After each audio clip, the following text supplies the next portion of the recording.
La réussite de l'état de siège en Ituri passe notamment par la redynamisation des relations civilo-militaires entre la population et les forces de défense et de sécurité. C'est la motivation du commandant secteur opérationnel d'échanger avec le jeune des commandants. Le général de brigade Kassongo Maloba Robert rassure la population quant au dispositif sécuritaire mis sur pied par les forces armées en vue de protéger les civils et leurs biens. Toutefois, pour mener à bien cette lourde tâche, cet officier général de l'armée régulière, en communion parfaite avec ce jeune, les invite à collaborer étroitement avec le militaire engagé dans la traque de rebelles ADF et leur supplétif Maï Maï au sud d'Irumu.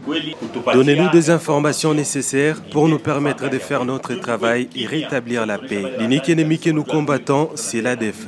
Dans la même veine, le général Kassongo Maloba Robert interpelle la jeunesse du sud d'Irumu que la sécurisation de leurs milliers passe également par l'amour de la patrie, d'où il en appelle à un sursaut patriotique. On ne peut pas accepter que des étrangers viennent causer de l'insécurité chez nous, créer Daesh.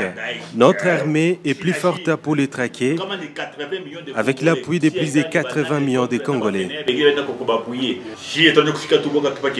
Notons que les unités de la police militaire seront bientôt déployées dans la région des Komanda, annonce les commandants du secteur opérationnel des forces armées en Ituri. Pour rappel, c'est depuis le vendredi 2 juillet dernier que le commandant secteur, le général de brigade Kassongo Maloba, a installé son état-major dans cette zone sur l'ordre du lieutenant-général Luboya Kanshamadjoni, gouverneur de province et commandant des opérations militaires. Les résultats sont déjà visibles sur terrain, notamment la reprise du trafic sur l'axe Komanda Beni de la route nationale numéro 4.